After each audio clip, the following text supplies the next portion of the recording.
So I just did a video discussing my experiences getting diagnosed with autism, and I talked about how there's a stigma around autism as well that needs to needs to be addressed and needs to be dealt with. I wanted to talk about that some. Now, what you have to remember is my experiences of autism go back 40 years because that's how old I am. And I also have 40 years of awareness of the evolving public attitudes around autism and what it is, why it is, how to treat it, and that sort of thing. And I say this because there's stigmas associated with mental illness that I experienced as a younger person that have waned in more recent years, and there's stigmas associated with mental illness that I did not experience as a youth and are newly emergent among young people. So one of those, for example, is the self-ID phenomenon that we're now seeing, where it's gone from if you have mental health issues, you go to a therapist and they decide what they are, to mental health issues being something that people self-identify into and no one can correct you and that sort of thing. This is a newly emergent phenomenon that I think hopefully we are actually on the back end of, because people are getting more and more comfortable calling out this bullshit. But the net effect on society is that you have all of these kids who are getting on TikTok and pretending that they have, all of these wild mental health issues that they've diagnosed themselves with, because they think that somehow that gets them into, I think it seems like what I see is it's like a generation or two generations now of kids that have been raised on Skyrim and Instagram and TikTok that are trying to find themselves and find their identities and self-actualize. And we have such a worship of victimhood as an aspirational concept now, that these kids are like trying to come to manifest an understanding of themselves by plugging these different identities together until they get something that's appealing to them or something like that. And which it's like, the character design screen on Skyrim or Fallout or something. That's why I bring that up. But anyway, so that's a very newly emergent phenomenon that I certainly never dealt with growing up. I have no experience from my youth of mental illness being something that you ought to be very haughty and arrogant about. Well, I think of one particularly haughty and arrogant kid, but that's a whole other story. But anyway, I don't really have an experience of that. But something that I had to deal with, you have to understand. So I want to get back to I want to answer a question that somebody had. Somebody asked me, you know what? No, as I say that should be a video unto itself. Someone was asking me what would it would have been like.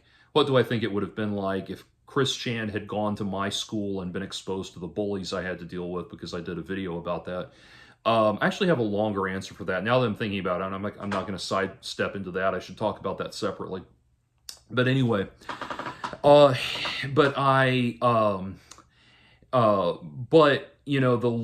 the longest time as I was growing up, the understanding of what an autistic person was something akin to Chris Chan. That's part of why Chris Chan emerged, 15 to 20 years ago as the public media spectacle that he was and is, because he fits that stereotype. The autistic kid, the stereotype of the autistic kid was the kid who didn't talk to anybody and wanted to sit alone and play with his Legos and would throw fits if you tried to take them away from him. That kind of thing, that very, very pronounced thing.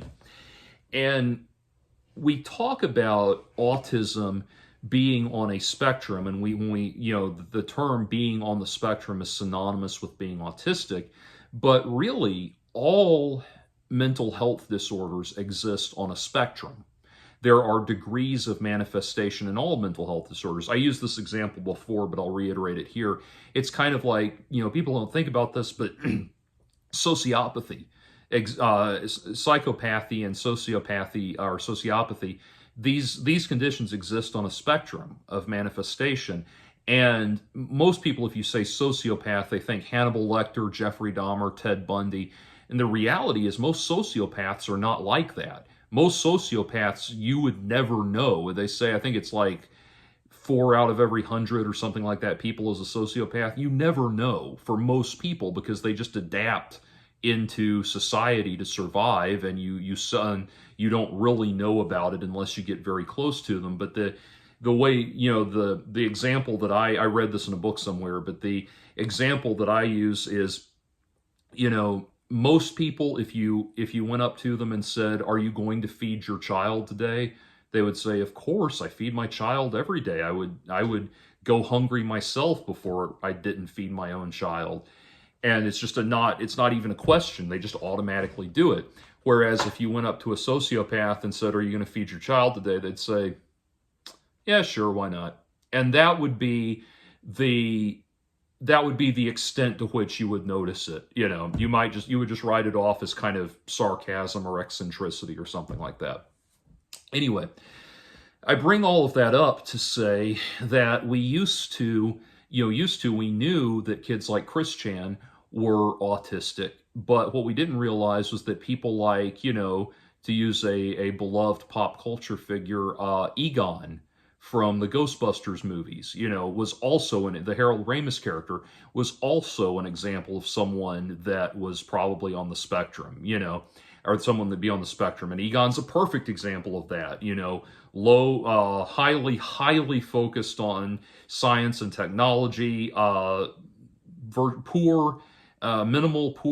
social skills. Everything he does seems very rigid and structured, and doesn't grasp empathy and that sort of thing. And he, there's a scene in I forget which one of them. There's a scene in one of the Ghostbusters movies where the Dan Aykroyd character is talking to Egon about how Egon didn't have toys growing up, and he says, "So you didn't even have a Slinky?" And Egon says, "We had part of a Slinky, and then I straightened it." That's exactly that. We now understand better the nature of the condition and the wider spectrum that these people fall on. So we've had an evolving stigma around it. And the thing is, there are a number of toxic stigmas that persist about autism. One of them has emerged as a response to the negative stigma, but it is still a very passive aggressively negative stigma in and of itself, which is, instead of looking at someone like the Chris Chan type autistic people, looking at them and thinking, "Oh, gross," thinking like, "Oh, gross, get it away from me." Instead, we've recontextualized it into the kind of autistic person that you see on shows like Love on the Spectrum, which I talked about before. Love on the Spectrum, which portrays autistic people as being these kind of like goofy, adorable, Tweedledee, Tweedledum kind of goofball people that we can, pat on the head. "Oh, aren't you cute? That's so sweet." That sort of thing. That, treat them like pets and, cartoon characters and that sort of thing. There's that newly emergent stigma, and I've had, I really don't have any patience or time for people who act that way. And I've had people who purport to be autism professionals talk to me that way. It is very wholly and completely unnecessary. You will speak to me. If you want to speak to me, you will speak to me like a normal human being, and not as your pity project. Anyway, but then I wanted to talk about something else which was newly emergent as I was growing up, and that was the school shooter phenomenon. Now, we think of Columbine as being the bellwether of the school shooter phenomenon and that kind of thing, but it was going on before then. It was very much coming into its horrific manifestation in the late 90s with There was the Jonesboro shootings. There was Kip Kinkle. There was a number of other shootings that happened before Columbine. Columbine was just of such a grand scale and so horrific that it moved into a different, moved the whole concept into a different realm of concern. And so all of this is happening, and one of the things that was emerging was that Adam Lanza came later. One of the Columbine kids was on the spectrum. I believe it was Dylan Klebold. That comes out. Years go by and more of these shootings happen, and we keep seeing more of them more of them are on the autism spectrum. I was about to say Adam Lanza. Adam Lanza, the Sandy Hook shooter, was on the autism spectrum. Cho Sang-Wee and Elliot Rodger were both highly, highly believed to have been on the spectrum and certainly had many autistic traits. And so this stigma around autism started to emerge, and this was something that I encountered when I started. I've been on YouTube for over 15 years at this point, for better or for worse. And I used to be a lot less sedate and thoughtful than I am now. I was trying to, portray myself as some kind of controversial media personality, trying to be like a Howard Stern type person or someone like that. And what I saw as charisma and as charismatic behavior that would engender goodwill with an audience and that kind of thing did not communicate to a lot of people. I've talked about in my experiences in school, with those bullying experiences that I talked about and everything, that my experiences with teachers was that by and large I had a lot of teachers that really liked me and really thought I was really bright and intelligent and thought that I was really had a lot of good, a lot of great talents that needed to be nurtured and that kind of thing. But every so often I would get one of these teachers who thought that there was, looked at me like, just had this feeling that, God, there's just something wrong with him. I just know it. He's just so weird and strange. And that was discussed in those bullying videos. I don't need to reiterate it here. But as I got out into the world, I started to encounter that same phenomenon out in the world, where every so often I would encounter people who had that same suspicious vibe about me. Like there was just some darkness in me that they didn't understand. And all of that is ultimately down to the fact that there's going to be elements of my behavior that don't seem out of place, and those weird elements of my behavior, my demeanor, and everything really irk some people and really get under their skin. And so, as I started to emerge, deliberately trying to be a more provocative media personality and everything, what happened was I found myself, as I started to reach out to thousands and hundreds of thousands of people and that kind of thing, I started finding myself encountering a lot more of those people that fell into that stigma and that prejudice. And I, apropos of nothing, I've certainly never made violent threats or anything. I've certainly gone on a lot of angry rants in my time and that kind of thing, but certainly never made any actual threats against anybody or anything like that.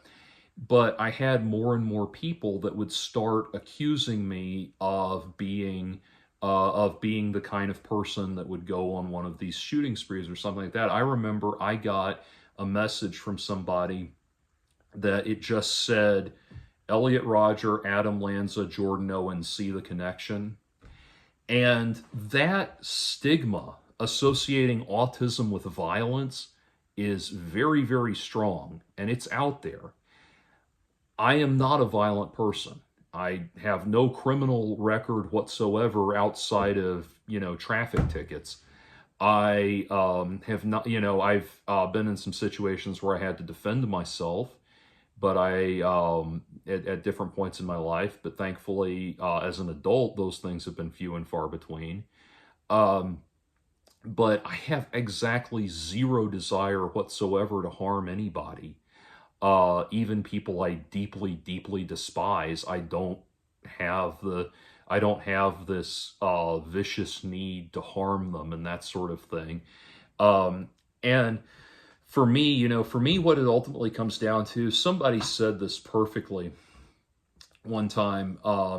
I forget who this was in, like a video essay I saw or something, but they said, what's the difference between a hero and a villain? And they were talking about Batman and the Joker, the difference between Batman and the Joker, because ultimately Batman and the Joker are actually very similar people, and which is what makes them interesting. But this person said, what's the difference between a hero and a villain? A hero is someone who says, the world has hurt me, so I will work to reduce the amount of pain in the world. And a villain is someone who says, the world has hurt me, so I will hurt the world back. And that is, I think, exactly the difference. I know that about myself. Rick Warren had a great comment that I really like, where he said, the site of your greatest pain is the site of your greatest ministry. And that's one of the reasons I started doing these autism videos, to like own it, to not run from it, to be very, to make the site of my greatest pain the site of my greatest ministry. And that's the attitude that I take about it. Now, addressing this, and I noticed on Reddit as I was going through things, preparing to make this video, I noticed on Reddit there was a person who was saying, I'm so worried about, I keep noticing these school shooters are always on the autism spectrum. What's going on here? What is this? Blah, blah, blah. People are really worried about this and really freaking out about it. Here's the thing you have to understand. Three things. The first one is something to do with human nature in general. We as a species have this sacrificial instinct, sociologically, where if something bad happens to us, we want to offer a sacrifice to the gods. You see this in the Old Testament, you see this throughout history, but there is this urge that we have to sacrifice something to the gods so that it never happens again. So a school shooting happens, and people want to blame violent video games, the automatic default, violent video games. And people want to blame that. And what they're really doing is they're saying, okay, we'll all give up video games, or we'll all give up violent movies, or we'll all give up this, that, or the other. We'll sacrifice something so that the bad thing never happens again. There is that automatic thing to try to find something that you can sacrifice. This is where the term scapegoat comes from, by the way. Scapegoat, this is what's at the root of, a scapegoat originally was, a scapegoat was a form of sacrifice where you would load up a goat with, a goat would be loaded up with valuable objects and sent off into the wilderness to die, and that was a form of sacrificing. That was what they called a scapegoat, and that's where you get the term scapegoat from. So that instinct to sacrifice something, to find a common thread between all of these tragedies and sacrifice something so that the gods don't rain fire and brimstone down on us, that is a natural human compulsion to do that, social compulsion to do that. And that's part of where this comes from. You can find, if you line up Elliot Rodger, Adam Lanza, Cho Sang-wei, Dylan Klebold, one autism school shooter kid or autism shooter guy after another, you can find all sorts of commonalities about all of them. And but autism happens to be something that's a larger discussion of autism is happening in the popular culture, so it gets tied into that. So that's the first thing. The second thing to understand is that even if there were some one-to-one correlation, this is still a correlation-causation fallacy, this idea of autistic people planning mass acts of mass violence and destruction and, wide-scale destruction and death and all that. This is still a correlation-causation fallacy, but even if you could prove a connection between the two things, you are still talking about like a dozen to a couple dozen people who have manifested this negative association, or this positive association. Not that the concept itself is positive, but have manifested this causal link between autism and violence, versus the millions and millions and millions and millions and millions of people who are on the autism spectrum, who are not violent people, who are not criminals, who are not delinquents, who don't act in this manner. So even if there were a link between the two, the statistical reality of it would render it irrelevant. It's kind of like if you smoke consistently for years, if you smoke cigarettes, there's a 25% chance you'll develop lung cancer. That's a significant enough occurrence to warrant concern.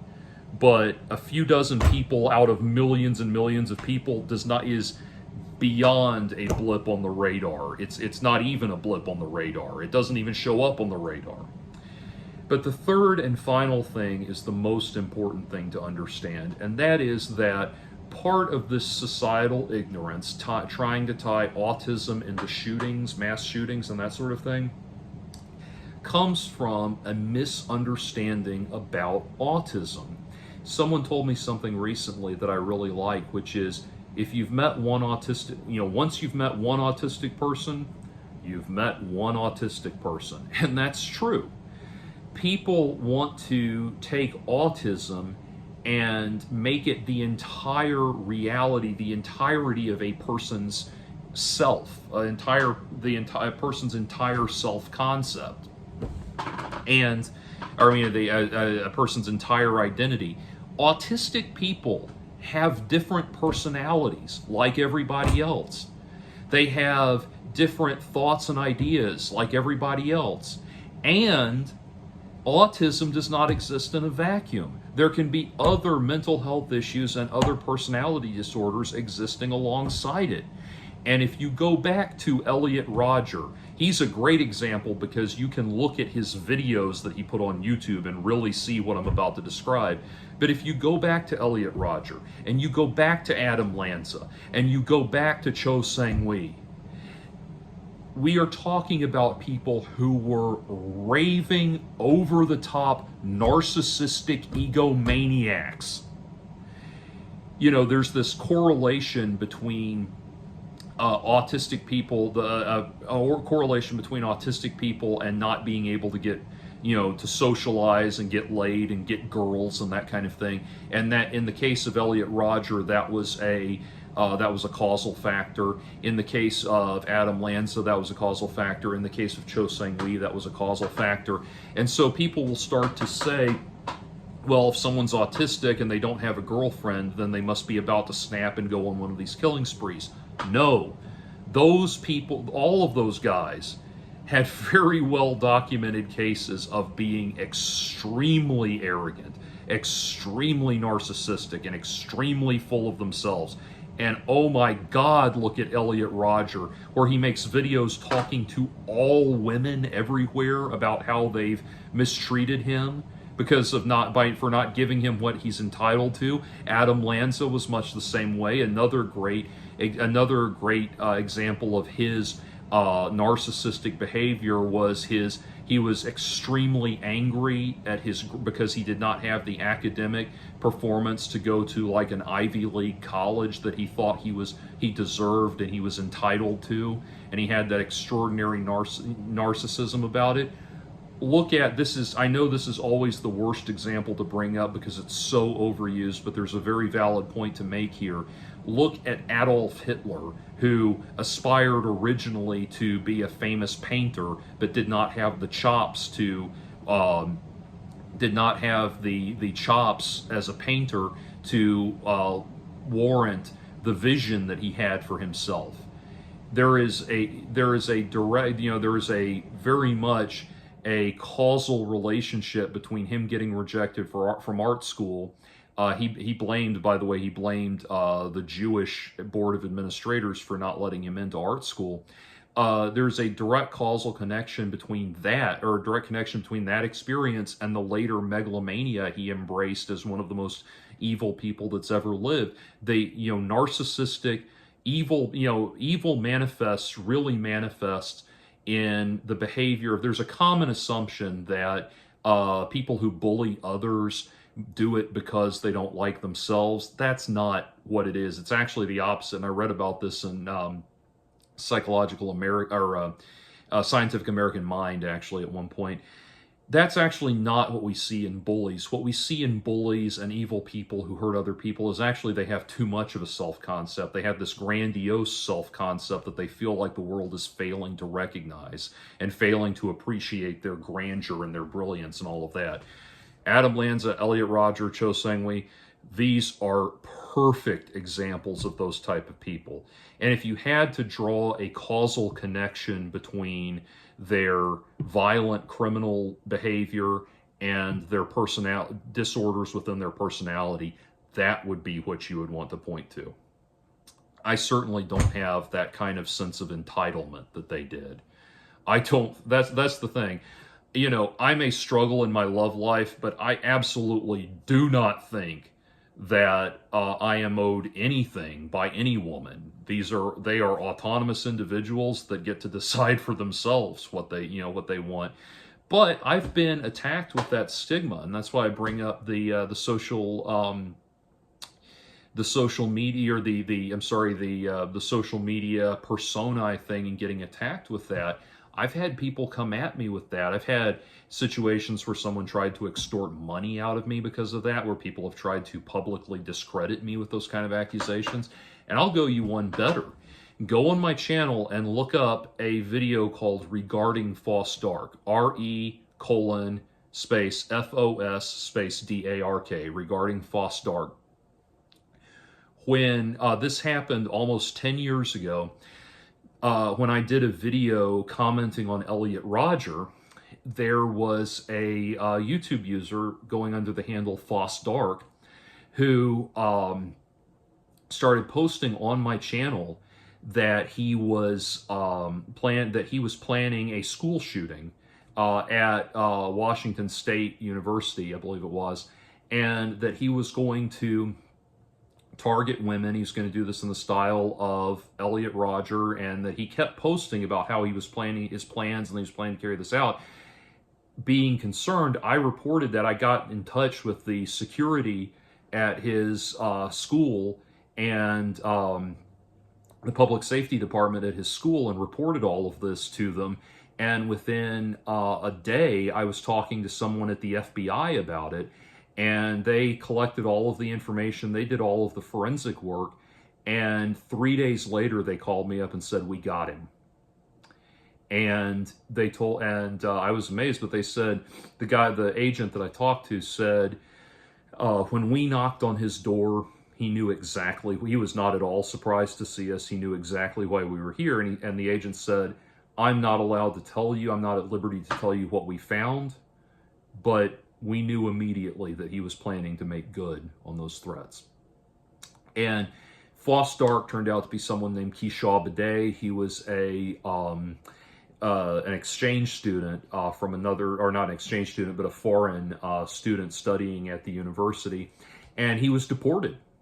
He was deported from the United States of America and not allowed to return for 10 years. In fact, that's actually something I've been thinking about getting in touch with the FBI about, is, 2014, in 2014, his 10-year ban will be up. I want to make sure that there's no, I want to talk to the people in charge of that case and make sure that there's no chance of reprisal from him or something like that. But I actually foiled one of these cases, one of these things, and I'm glad I did. I'm really glad I did that. Right? And what's funny is I actually got people that were like, "Man, you turned him into the cops and all he was doing was posting on your channel, man. Yeah."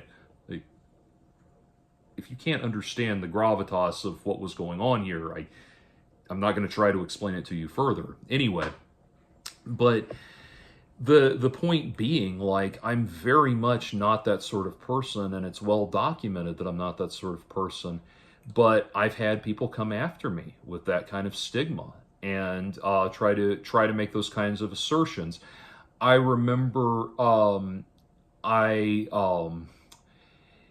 don't want to go through like individual messages and things like that, but I've had a lot of people try to come after me. Now, again, part of it is me bringing that on myself, because you try to be some kind of media personality, some kind of public figure, and you're going to attract one Yahoo after another that has a problem with you. And God knows I've dealt with a lot of crazy wingnuts that get after me for one reason or another. They take something that I say, and it's not even, maybe not even something controversial that I say, but they misconstrue it or misinterpret it, and they go crazy through the roof. I've dealt with that stigma, but I wanted to talk about that because that is something that's very much being discussed right now. We have, and this is why, by the way, when I talk about just people that I'm sorry are like Michael Knowles and Candace Owens, who are just absolutely vile trash, because they talk about wanting to bring back insane asylums, the institutions where mentally ill people were just locked up and treated like animals and carnival freaks for their entire lives. Those kind of dehumanizing places that were replaced with mental health care, actual mental health care facilities that were then shut down by one of their favorite people, Ronald Reagan. They talk about wanting to bring all of that stuff back and just locking up all of using mental health care as a guise for just locking up known undesirables. Candace Owens talks repeatedly on her show about how she has, to use her own words, no sympathy or compassion for the mentally ill, and she only has sympathy and compassion for their victims. She literally makes a one-to-one connection between the people who are mentally ill and violent crime. And the reality of it is, as much as that just vile human being, I'm going to restrain myself from using swear words that would more vitriolically describe how I feel about Candace Owens, but that utterly vile excuse for a human being gets up there and calls for these horrible, horrible things to be done to mentally ill people, when in reality, the overwhelming majority of violent crimes are not perpetrated by the mentally ill. And on top of that, the mentally ill are much, much, much, much, much more likely. I've heard it 10 times, as much as 10 times said, 10 times more likely to themselves be the victims of violent crime. That's the reality of what we're dealing with here. And so that is why, like, I want to address the stigma and the reality of this, because when you have vile scumbags, cretinous people like Michael Knowles and Candace Owens calling for violent actions to be, and even violent vigilante actions to be taken against the mentally ill, and laughing about it and mocking the mentally ill when they're killed and when they face violent retribution or violent altercations and that sort of thing, mocking and deriding people, they are playing into some of the most vicious and vile stereotypes and prejudices and society and hatreds that exist. And it's all the more galling to me because this is coming from people who call themselves Christians. Think about all of the demons that Jesus Christ cast out of people in his miracles.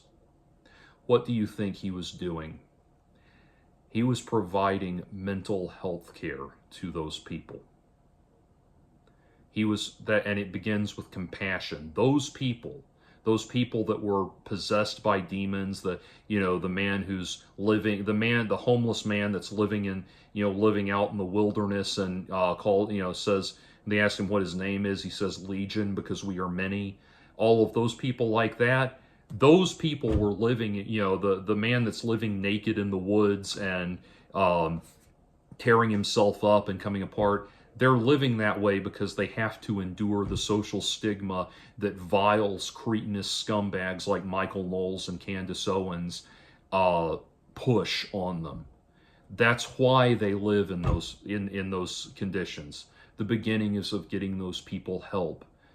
Getting those people help begins with compassion. It begins with an attitude of do unto others as you would have them do unto you. That's why I say if Michael Knowles and Candace Owens were alive in the time of ancient Rome, they would not be Christians, they would be Roman soldiers.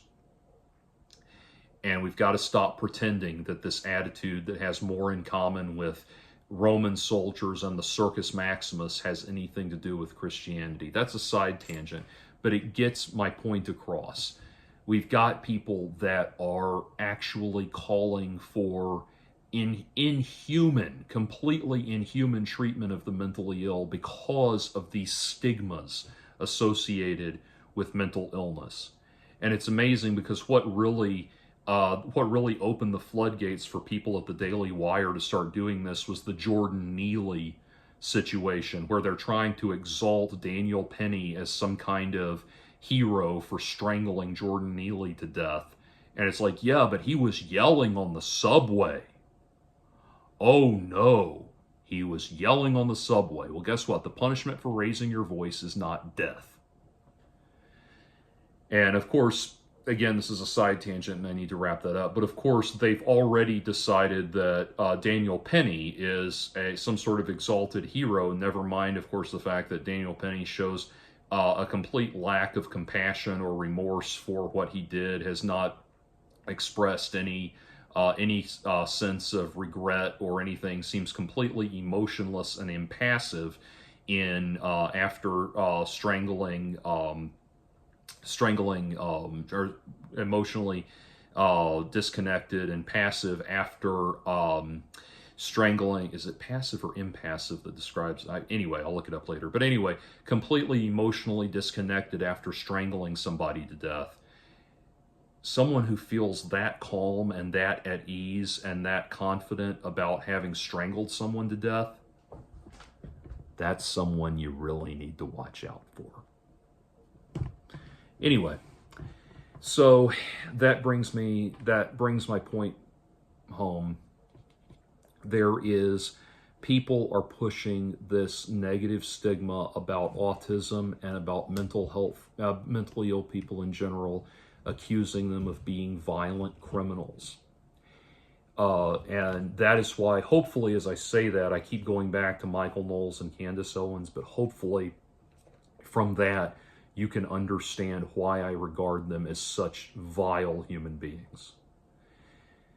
It begins, progress. This is what we learn from Jesus Christ. Progress begins with compassion. It does not begin with beating people into submission or locking them up in subhuman conditions. It begins with compassion. So, anyway, that's a lot to say to talk about the stigma associated with mental illness in general and with autism. But you get the idea of how concerned I am about this and why I'm concerned about this. So anyway, let me know what you think in the comments. I really do appreciate the people who have written in with positive things to say about this and who have appreciated my videos on this topic and everything. The side of your greatest pain is the side of your greatest ministry.